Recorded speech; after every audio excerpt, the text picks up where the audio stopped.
Hello my dear students, welcome back to the channel. आज के इस वीडियो में हम जो है एसएसएलसी का जो मॉडल क्वेश्चन पेपर 3 है उसको हम सॉल्व करेंगे। ओके, तो फर्स्ट जो है 1 मार्क आएंगे, एमसीक्यूज आएंगे। So 4 alternatives are given for each of the following question. Incomplete statement, choose the correct alternative and write the complete answer along with its letter of alphabet. तो यहाँ पर आपको क्या करना है, आंसर के साथ साथ ये जो लेटर है वो भी लिखना है। ओके, सिर्फ लेटर या फिर सिर्फ आंसर नहीं लिखना है, ये दोनों भी आपको लिखना है। Suppose this is your answer. Okay, so now the first question is the product of prime factors of 90 is. तो very easy question it is. तो यहाँ पर आपको क्या करना है, प्राइम फैक्टर्स मालूम करना है। सो 90 के जो है प्राइम फैक्टर्स आपको मालूम करना है। तो स्टार्ट करेंगे 2 से। ओके, सो 2 4 जा 8, रिमेनिंग इज 1, 2 5 जा 10। Yes, then next in 2's table 45 is not there, then next prime number is 3. So 3 1s are 3, remaining is 1, 3 5s are 15. Yes, then next again 3, 3 5s are 15. Then next 5 is prime number only, 5 1s are 5.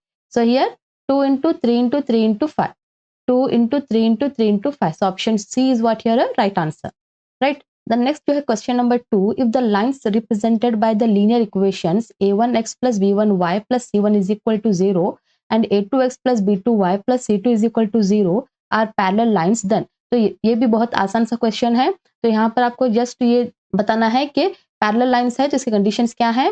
तो दो equation दिए गए हैं और उसमें से आपको बताना है कि इस ऑप्शन में से कौन सा सही है। So B is what here a right answer. For parallel lines a1 by a2 is equal to b1 by b2 is not equal to c1 by c2, and here this a1 by a2 is equal to b1 by b2 is equal to c1 by c2, ये है coincident line के लिए।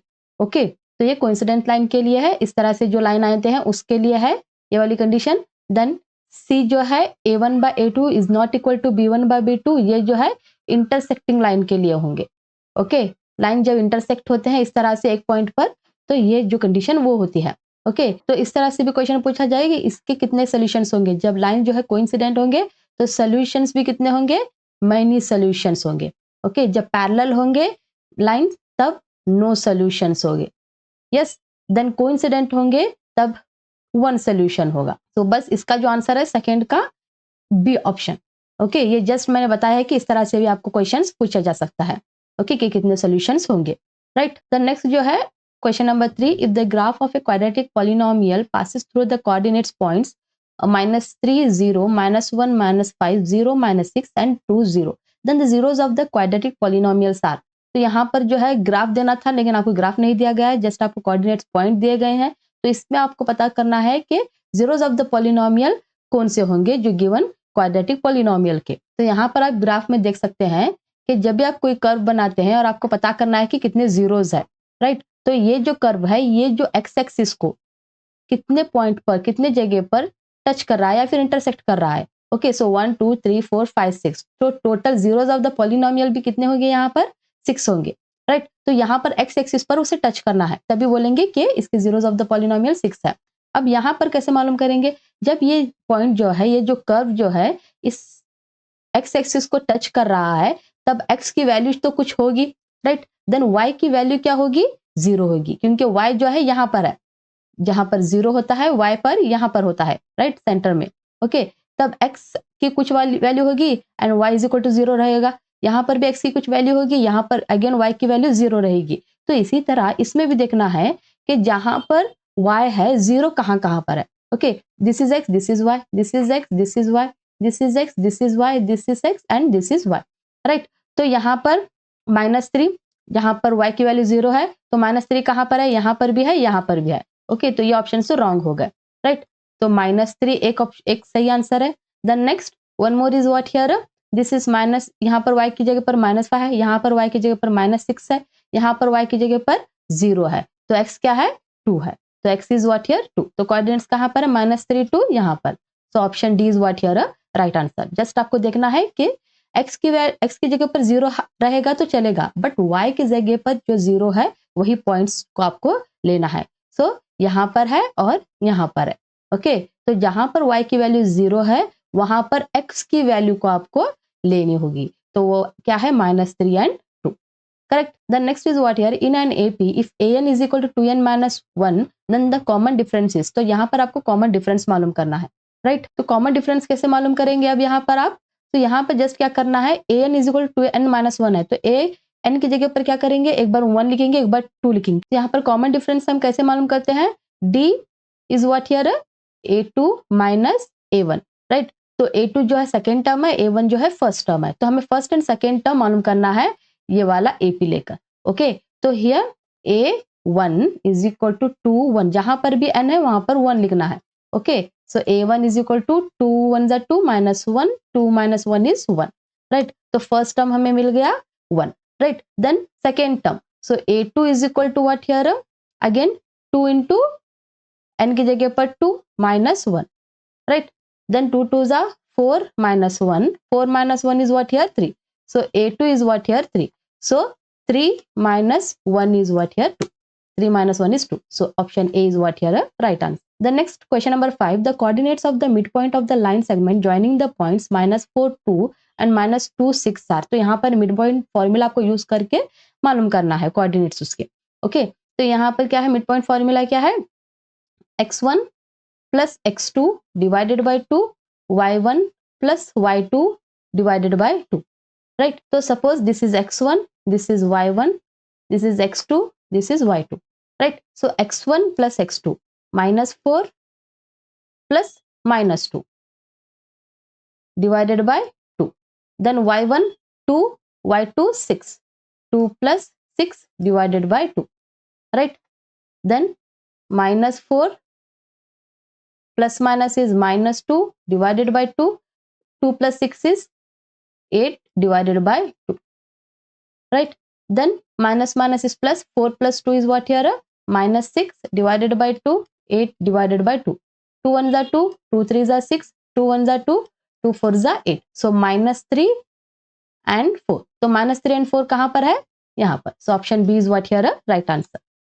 The next जो है 6th one, if tan theta is equal to 1 then value of sec theta is. तो यहाँ पर tan theta 1 है, तो tan के कौन से एंगल में, जो टेबल है आपका एंगल्स का, तो उसमें tan के कौन से एंगल में जो है 1 है आंसर. तो tan 45 is what here 1, correct. So theta is what here 45, so theta is equal to 45, correct. अब हमें मालूम करना है sec theta, that is what here sec 45, क्योंकि थीटा तो हमें मालूम है 45, तो sec 45 में मालूम करना है. ओके, तो sec जो है किसका रेसिप्रोकल है, cos का. यस, cos का रेसिप्रोकल क्या है, sec है, राइट. तो cos theta of cos 45 is equal to, क्योंकि एंगल जो है हमारा 45 रहेगा. ओके, यहाँ पर हमने मालूम कर लिया.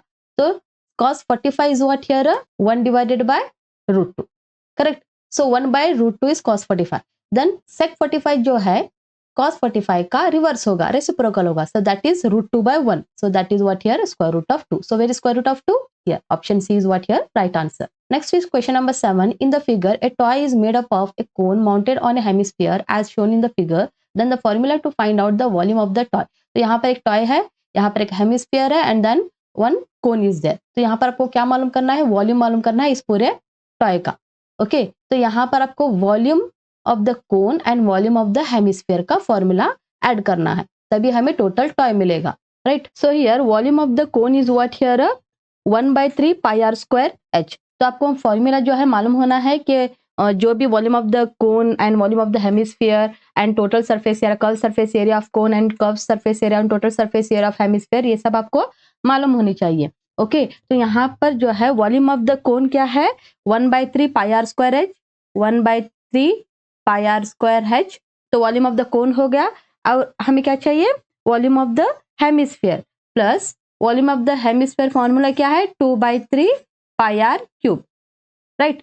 तो और ये ऑप्शन कहाँ पर है, ऑप्शन सी, राइट. तो volume of the cone plus volume of the hemisphere is what here total volume of the toy. Okay, next जो है question number 8. If the probability of losing A game of A kabaddi team is 0.25 then the probability of winning in the same game is. और यहाँ पर आपको पता है कि P of E plus P of E bar, yes, is equal to 1. So P of E is what here, probability of happening of the event, and P of E bar is what here, probability of not happening of the event. Okay, तो यहाँ पर जो है winning of the game is what here? Happening of event. And losing of the game, not winning of the game is what here? Not happening of this game is what here? 0.25, right? So here हमें क्या मालूम करना है? Probability of winning in the game. So this one you have to find out. So P of E is equal to 1 minus, ये जो P of E bar है इधर लेना है. Okay, so P of E bar, right? So here 1 minus P of E bar is what here? 0.25. 0.25. Correct? So P of E is equal to 1 minus 0.25. So 1 minus 0.25 is what here? 0.75. So 0.75 कहाँ पर है? Option B. तो option B is what here right answer. Okay, तो इस तरह के जो easy से क्वेश्चंस आपको पूछे जाएंगे प्रोबेबिलिटी के ऊपर, जहां पर probability of happening of event, probability of not happening of event, इस तरह से आप पूछा जाएगा. तो ये जो फॉर्मूला है या इक्वेशन आप बोल सकते हैं, ये आपको यूज करके उसको सॉल्व करना है. ओके, तो यहाँ पर जो है एमसीक्यूज कंप्लीट होते हैं. 1 मार्क के लिए मिलते हैं नेक्स्ट वीडियो में. अगर आपको समझ में आ गया है तो इस वीडियो को लाइक करें, अपने फ्रेंड्स के साथ भी शेयर करें ताकि वो भी समझे, और चैनल को सब्सक्राइब जरूर करें. तो नेक्स्ट जो है 1 मार्क के लिए मिलते हैं नेक्स्ट वीडियो में. तब तक के लिए बाय.